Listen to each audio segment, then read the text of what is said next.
સુરત શહેરની ઉધના પોલીસને મળી સૌથી મોટી સફળતા।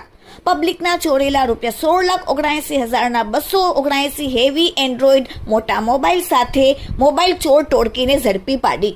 ઉધના પોલીસ સ્ટેશનના બંને પીઆઈની સૂચના અને આદેશથી મોબાઈલ ચોરી બનતા ગુનાઓ ડિટેક્ટ કરવા માટે સૂચના આપતા ઉધના પોલીસ સ્ટેશનના ડી સ્ટાફના માણસો જ્યારે પેટ્રોલિંગમાં હતા ત્યારે ઓપ્પોકો વિશાલકુમાર, હૈદર અલી, આલમ અલી અને રાહુલભાઈને મળેલ સંયુક્ત બાતમીના આધારે ઉધના ખત્રીનગર પાસે બ્રિજ નીચે આરોપીઓ રવિ રૂમાલભાઈ રાજનટ, ધંધો મજૂરીનો, રહેવાસી સંતોષીનગર ઝુંપડપટ્ટી નવાગામ ડિંડોલી 2, સંતોષ ઉર્ફે લંગડા ગાયકવાડ, ધંધો મજૂરીનો, રહેવાસી સંતોષીનગર ઝુંપડપટ્ટી નવાગામ ડિંડોલી પાસેથી કુલ ચોરીના 15 મોબાઈલ મળી આવેલ। આરોપીની વધુ કડકાઈથી ઉધના પોલીસ પૂછપરછ કરતા જણાવેલ કે મોબાઈલ વેચાણ અર્થે કેટલાક તેમણે મોબાઈલ આરોપીને આપેલ છે, જેનું નામ છે ધીરજ રવિન્દ્રભાઈ જોપે, ધંધો નોકરી, રહેવાસી જગદંબાનગર CR પાટીલ રોડ પાસે ડિંડોલી।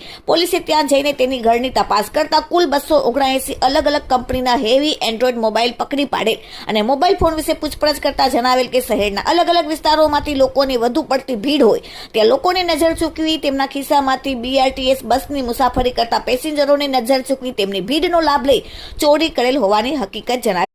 આમ ઉધના પોલીસે heavy Android mobile phone Vivo, Oppo, Samsung, Apple, Realme જેવી કંપનીઓના 279 મોબાઈલ ફોન જપ્ત કરીને કાયદેસરની કાર્યવાહી કરી। એટલું જ નહીં પણ પકડાયેલ આરોપીઓમાં ધીરજ નામનો આરોપી એર ઇન્ડિયામાં ટેકનિકલ મેનેજર તરીકે સુરત એરપોર્ટ ખાતે ફરજ બજાવે છે અને ચોરીના ફોન ખરીદી તેના સ્પેર પાર્ટ કાઢીને વેચાણ કરવાનું તથા IMI કાઢવાનું કામ કરે છે અને અલગ અલગ સોફ્ટવેરથી મોબાઈલના લોક તોડી દેવાનું કામ કરે છે, જે ખૂબ જ શાતિર છે। Bureau report, daily India TV, Surat.